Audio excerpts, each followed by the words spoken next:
ഇവിടെ ഈ ദിവസങ്ങളിൽ നമ്മളെ ചില ആൾക്കാരൊക്കെ വിളിക്കുന്നുണ്ട് കേട്ടോ. എന്നിട്ട് അവരുടെ ആവശ്യം ഇതിൻ്റെ മറുവശം അറിയണമെന്നാണ്. അപ്പോൾ നമ്മൾ ചോദിക്കും എന്താ മറുവശം? മറുവശം വേറെന്തൊക്കെ ഉണ്ട്, വേറെന്തൊക്കെയോ സംഭവങ്ങളുണ്ട്. എന്താണെന്ന് ടു ദ പോയിന്റ് പറയാൻ പറഞ്ഞാൽ ഇല്ല.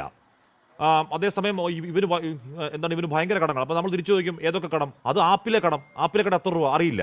ആപ്പിലെ കടം 14,000 രൂപ, അത് മാത്രമാണ് ഇതിനുള്ള കടം. അപ്പോൾ ഈ പറയുന്ന രീതിയിൽ നിതിൻ എന്തോ വേറെ ദുരൂഹതയാണ്, വേറെന്തൊക്കെയോ പ്രശ്നമുള്ളവനാണ്. അപ്പോൾ കാരണം ഈ പറഞ്ഞ ജാതി പ്രശ്നമൊന്നും അല്ലെന്ന് വരുത്തി തീർക്കാനുള്ള വളരെ ബോധപൂർവമായ ഓപ്പറേഷൻ ഈ ദിവസം നടന്നുകൊണ്ടിരിക്കുക. അതുപോലെ പലർക്കും ഫോൺ വന്നിട്ടുണ്ടാകും. ജോർജ് ജോസഫ്, ഇവിടെ അന്വേഷണം നേരായ വഴിക്കല്ല എന്ന് കുടുംബം സംശയിച്ചാൽ അവരെ ഭരിക്കാൻ പറ്റുമോ? അന്വേഷണം നേരായ വഴിക്കല്ല, അത് ഉറപ്പ് തന്നെ. ഞാനത് കഴിഞ്ഞ ദിവസം ഞാനത് ഇന്നലെയും പറയുകയുണ്ടായി.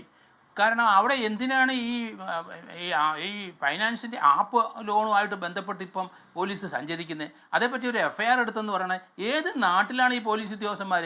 അത്യാവശ്യമായിട്ട് ആ പോലീസ് ഉദ്യോഗസ്ഥനെ അവിടെ നിന്ന് ഈ അന്വേഷണ ചുമതലയിൽ നിന്ന് മാറ്റണം. നമ്മളുണ്ടല്ലോ സിദ്ധാർത്ഥ, നമ്മളെ പൂക്കോട്ടൂര്, നമ്മളൊരു അനുഭവം നമ്മളില്ല. ആ ചെറുക്കനെ വിളിച്ചു വരുത്തി 3 ദിവസം പീഡിപ്പിച്ച് കൊന്നിട്ട് ഇന്ന് വരെ അതൊരു കൊലക്കേസിലോട്ടല്ല പോകുന്നത്. ആ അമ്മയുടെ വേദനയൊക്കെ നമ്മൾ കണ്ടു, നമ്മളൊക്കെ അതിനോട് ചേർന്ന്. ഇവിടെ ഇപ്പം നിതിൻ രാജിൻ്റെ അമ്മ, അവരുടെ സഹോദരിമാർ, അവരുടെ വേദന നമ്മൾ കണ്ടുകൊണ്ടിരിക്കുക. എന്തിനാണ് പോലീസ് ഈ പുതിയ കഥ, ഈ ആപ്പ് ലോൺ പൊക്കിക്കൊണ്ട് വരുന്നത്? എനിക്ക് മനസ്സിലാകുന്നില്ല. അങ്ങനെ ഉണ്ടെങ്കിൽ തന്നെ അവരവിടെ പ്രതിയാക്കിക്കോളൂ, അതല്ലല്ലോ പ്രശ്നം. അവിടെ ജാതിവെറിയാണല്ലോ ആ കുട്ടിയെ മാനസികമായി ഇത്രയോ നാളും കഴിഞ്ഞ ഒരു വർഷത്തോളം അവിടെ ആ കോളേജിൽ എന്ന് അഡ്മിഷൻ എടുത്തോ, from the very first day ഈ റാമും സംഘവും അവനെ ഉന്നവിടുന്നു, സ്കെച്ച് ചെയ്യുന്നു. അതിനുശേഷം ഓരോ ദിവസവും എന്ന് പറഞ്ഞ ക്ലാസ്സിൽ അധിക്ഷേപം അവരെ പരമാവധിയിൽ എത്തിച്ചതിന് ശേഷം തള്ളിയിട്ട് കൊന്നു എന്നാ മനസ്സിലാക്കേണ്ടത്. എന്ന് പറഞ്ഞാൽ മാനസികമായി ആത്മഹത്യയാണെങ്കിൽ അങ്ങനെ. അപ്പൊ ഇത് മൊത്തം റദ്ദായി, എല്ലാം ആപ്പാ. എന്തോ നാപ്പ് അല്ല, ഞാൻ ആ അമ്മയുടെ പ്രതിയാക്കിയാൽ പോരെ? ഇനി അവരുടെ ഒരു കോൺട്രിബ്യൂഷൻ ഉണ്ടെങ്കിൽ അവരെ പ്രതിയാക്കണമെന്ന്. അതെല്ലാം 98 മെസ്സേജും കോളുമായിട്ട് ആ കുട്ടിയുടെ വന്നെന്ന് പറഞ്ഞാൽ അത് ഇവിടുത്തെ പ്രിൻസിപ്പളിനും അവിടുത്തെ റാമിനും അവിടുത്തെ ടീച്ചർമാർക്ക് എന്താണ് ഇതിനകത്ത്? അവർക്ക് ഒരു അധികാരം എന്താണ്? അവരുടെ വീട്ടുകാർ ഇനിയും എടുക്കും അവിടുത്തെ കുട്ടികൾ.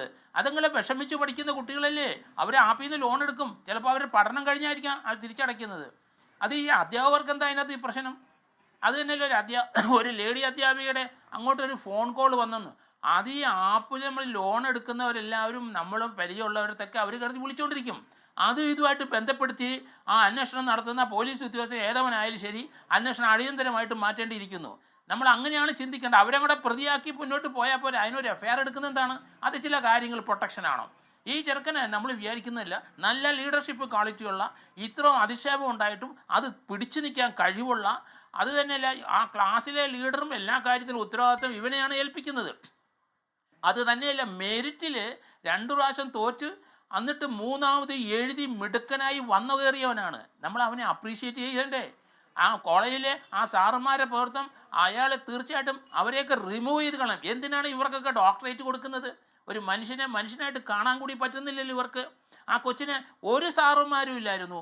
ആ ക്ലാസ്സിൽ അവസാനമായി മരിക്കുന്നതിന് മുമ്പ് 11 മണിക്ക് അവിടെ വിളിച്ചു വരുത്തി പ്രിൻസിപ്പളും യുവമാരും എല്ലാവരും ആ കുട്ടിയെ ആക്ഷേപിച്ചു, അധിക്ഷേപിച്ചു.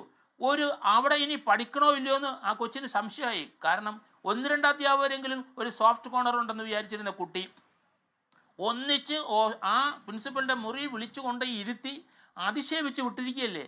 ഇനി എങ്ങനെയാണ് അവിടെ പഠിക്കുന്നത്? അയാളെടുത്ത് ചാടി. അപ്പോൾ അതിലേക്ക് നയിച്ചത് യുവമാരാണ്. അവരെ ഒരാളെ 2 പേരെയല്ല, ആ അന്ന് പ്രിൻസിപ്പളിൻ്റെ മുറിയിരുന്ന എത്ര പേര്, പ്രിൻസിപ്പൾ ഉൾപ്പെടെയുള്ള ആൾക്കാരെ അവരെ മുഴുവൻ ഈ കേസിനകത്ത് പ്രതിയാക്കണ്ടേ? അന്വേഷണം അങ്ങനെയല്ലേ പോകുന്നത്? അതുകൊണ്ട് അന്വേഷണ ഉദ്യോഗസ്ഥനെ മാറ്റണം. അവിടുത്തെ SP തീർച്ചയായിട്ടും ആ SP ഉൾപ്പെടെ ഇതിനകത്ത് ഒരു പക്ഷം ചേർന്ന് നിൽക്കുകയാണെന്ന് എനിക്കിപ്പോൾ സംശയമായി. കാരണം ആ രീതിയിലല്ലല്ലോ അന്വേഷണം മുന്നോട്ട് പോകേണ്ടത്. നമ്മളൊരു കാര്യം ആലോചിക്കണം. ഈ സിദ്ധാർത്ഥൻ്റെ നമുക്കറിയാം പൂക്കോട്ടൂർ, അത് അവരുടെ ആ അമ്മയുടെ വേദന ഇന്നും നമ്മൾ കണ്ടുകൊണ്ടായിരിക്കുന്നത്. അതിൻ്റെ അന്വേഷണം, പുതിയൊരു അന്വേഷണം നടത്തേണ്ടിയിരിക്കുന്നു. 3 ദിവസം ആ പയ്യനെ ഇട്ട് പീഡിപ്പിച്ച് അവസാനം ജഡ്ഡിയെ കെട്ടിത്തൂക്കിയിട്ട് അതിനവിടുത്തെ വിദ്യാർത്ഥി സംഘടനയും കൂട്ടുനിന്നെന്ന് ആലോചിച്ചോണം. നമ്മളിപ്പം ഇതിനകത്ത് ശ്യാംരാജ് പറഞ്ഞത് നല്ല കാര്യങ്ങളൊക്കെയാണ്. ചില വിദ്യാർത്ഥി നേതാക്കൾ, വിദ്യാർത്ഥി സംഘടനാ നേതാക്കന്മാരും അതിനോടൊപ്പം ചേരുന്നത് നമ്മൾ കാണുന്നുണ്ട്. നമുക്കറിയാലോ കോട്ടയത്തെ അവിടുത്തെ നഴ്സിംഗ് കോളേജിലെ അവിടുത്തെ SC/ST വിഭാഗത്തിൽപ്പെട്ട കുട്ടികളെ അവരുടെ ഒരു പ്രശ്നം ഉണ്ടായില്ല, ഒരു കുട്ടി അവിടെ മരണപ്പെട്ടു. അങ്ങനെ എത്ര സംഭവങ്ങളാണ് ഒന്നിൻ്റെ. ഇതിനൊന്നും ഒരു പരിഹാരമില്ലേ? ഇവിടെ ഹയർ എഡ്യൂക്കേഷൻ മന്ത്രിയില്ലേ, എവിടെ പോയി അവിടെ അവർ? അവരെ ഇതുവരെ കണ്ടില്ലല്ലോ നമ്മൾ. അപ്പം അവരൊക്കെ എവിടെ ആയിരുന്നു? അത് തന്നെയല്ലേ SC/ST വർഗം, അവർ മന്ത്രിയുണ്ട്, ഇവർ രണ്ടുപേരും രംഗത്ത് വന്നില്ലല്ലോ. ഇവരൊക്കെ എന്താ ഒളിക്കുന്നത്? അവർക്കൊക്കെ എന്താണ് ഉത്തരവാദിത്വം ഉള്ളത്?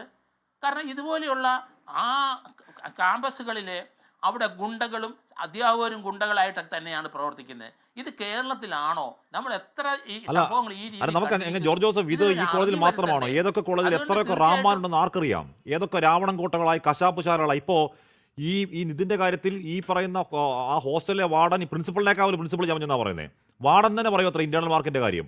എന്നിട്ട് സിക്ക് റൂമിൽ കൊണ്ടിടുമായിരുന്നു. റൂം പോയിട്ട് തിരിച്ച് സിക്ക് റൂമിൽ കൊണ്ട് ഇട്ടു. അപ്പോൾ അതൊക്കെ പിടിച്ചു നിന്ന പയ്യൻ 14,000 രൂപയ്ക്ക് ആത്മഹത്യ ചെയ്തു. ഇന്ന് കേരളം വിശ്വസിക്കണം, അത് പോലീസ് വിശ്വസിക്കണം അല്ലേ?